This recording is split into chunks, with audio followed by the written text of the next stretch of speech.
Hello everyone, this is Meeru Dhankhar and welcome back to my YouTube channel #commerce vibes. तो class 12th accountancy आज जो discuss कर रहे हैं, आज हम डिस्कस करेंगे अपना जो डिलेटेड सिलेबस है।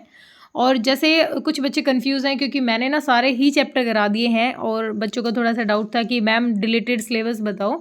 तो एक बार बेटा थोड़ा सा देखो कि जो हमारा पार्टीशन कैसे है। हमारी 3 बुक हैं।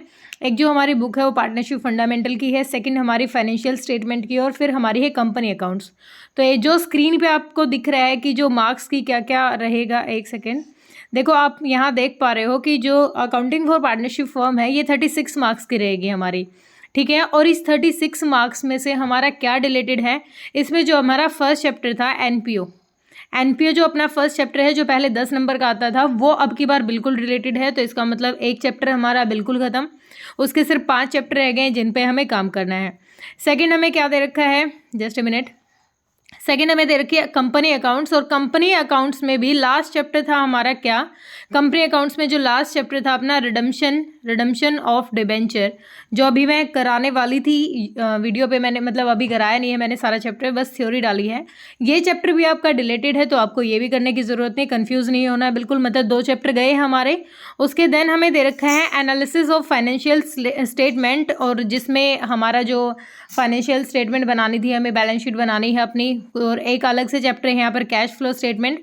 इस फाइनेंशियल स्टेटमेंट से भी हमारा एक टॉपिक था कंपैरेटिव और कॉमन साइज। कंपैरेटिव और कॉमन साइज का जो चैप्टर था, इनमें से 3 नंबर का एक क्वेश्चन आता था, और ये भी अपना डिलेटेड है। मतलब हमें किस चीज़ पे ध्यान देना है, हमारे कितने चैप्टर नहीं आएंगे, हमारा एनपीओ नहीं आ रहा है, जस्ट अ मिनट, हमारा एनपीओ नहीं आएगा पहली बुक से। सेकंड जो कंपनी अकाउंट्स है उससे हमारा क्या नहीं आएगा, रिडम्पशन ऑफ डिबेंचर नहीं आएगा।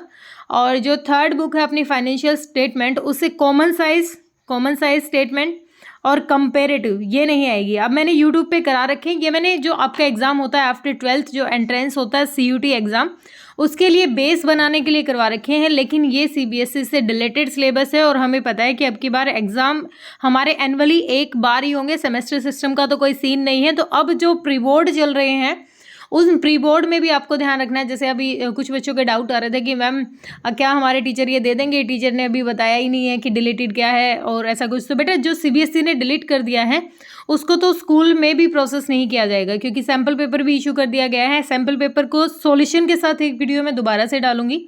अब क्या करेंगे, अब अपना सिलेबस ऑलमोस्ट हो गया है, तो अब रखेंगे जितने भी क्वेश्चंस हमारे हैं जो सैम्पल पेपर दे रखे हैं। जैसे आज ही एक सीबीएसई का जो पूरा फॉर्मेट के साथ एक सैम्पल पेपर मुझे भी मिला है स्कूल में, तो उसी का डेली कोशिश करेंगे 10-10 क्वेश्चन वहाँ से क्लियर करें, और प्रैक्टिस सेट ज़्यादा करेंगे उसी से ज़्यादा हमारी प्रैक्टिस रहेंगी, ठीक है।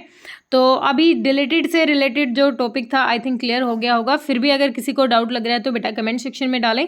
Thank you so much.